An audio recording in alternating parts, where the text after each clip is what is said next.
thecasesolutions.com. Hey guys, this case is about the Jacobs Division 2010 case solution. If you use a capital-intensive method, increasing capacity by £100,000 would cost you $75,000.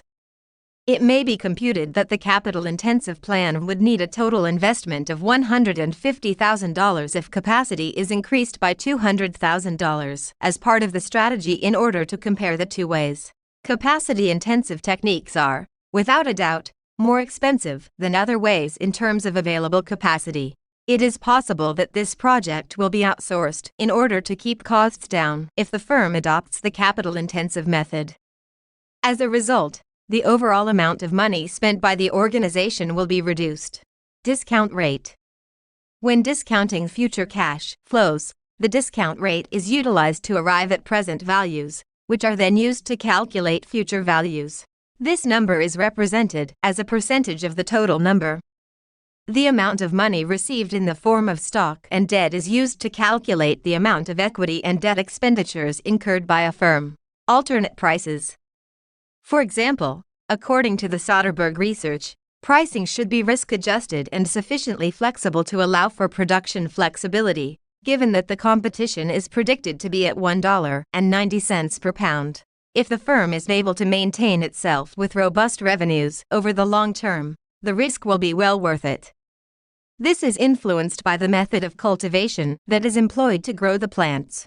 If we chose the labor-intensive option, it will be very difficult to decrease the price, yet, decreasing the price will have only a modest impact on sales if the product is exclusively created at the company's production facility. Because Soderberg believed his product's price was set too high at 1.0, he concerned that if competitors found a method to make things more cheaply using the capital-intensive approach, his product would be subjected to competition. In spite of the fact that forecasting prices is difficult owing to uncertainty in demand, competitors would take advantage of the circumstance if they saw an opportunity to do so at a lower cost. Recommendations. It is necessary to evaluate two elements while considering whether or not Mr. Soderberg should suggest to Mr. Reynolds that he accept the Silicon X project: money and labor. The labor-intensive alternative has a positive net present value, NPV, at 12%, 16%, and 20%, while the capital-intensive option has a slightly positive net present value, NPV, at these same percentages, NPV. In addition to corporate traditions, Mr. Reynolds' personal leadership of Jacobs Division provide credence to the labor-intensive approach. In addition to being a large advantage of advancing with the project outside of the NPV, if the labor-intensive option is chosen, Silicon X might be available on the market within a year.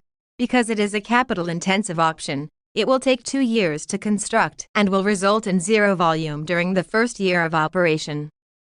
Therefore, the capital-intensive option plant's first 2 years of operation would be completely idle, and the remaining 2/3 of the plant's capacity would be idle during the final year of operation.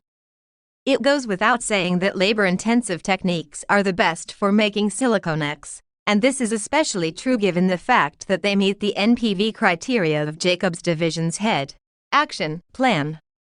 With an initial production capacity of 1.5 million pounds of chemicals, the labor-intensive factory is more comparable to Jacobs' model type than the capital-intensive facility, which would have an annual capacity of 2 million pounds of chemicals. Labor-intensive factories are more expensive to expand than capital-intensive firms, which is an unfavorable characteristic. Jacobs' history, on the other hand, seems to have been devoid of any significant advancement.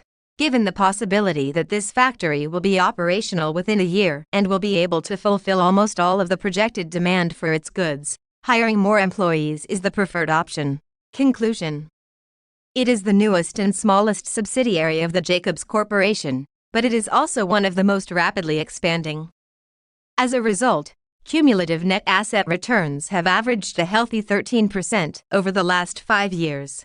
Given Mr. Reynolds' successful professional background and tight standards for approving new initiatives, it is reasonable to assume that, in contrast to Mr. McFadden's more relaxed approach, he only authorizes ventures that are very unlikely to fail. Gains gained without taking any risks have a lower chance of outperforming the market average in the long run. After everything is said and done, Jacobs division seems to be an extremely safe investment that gives an acceptable return. Nevertheless, if I am looking for a high rate of return, Jacobs division may not be the greatest pick. This is just a sample partial case solution. Please place the order on the website to order your own originally done case solution. Thanks for watching this video. Please like and subscribe our YouTube channel. If you want any case study, visit our website thecasesolutions.com.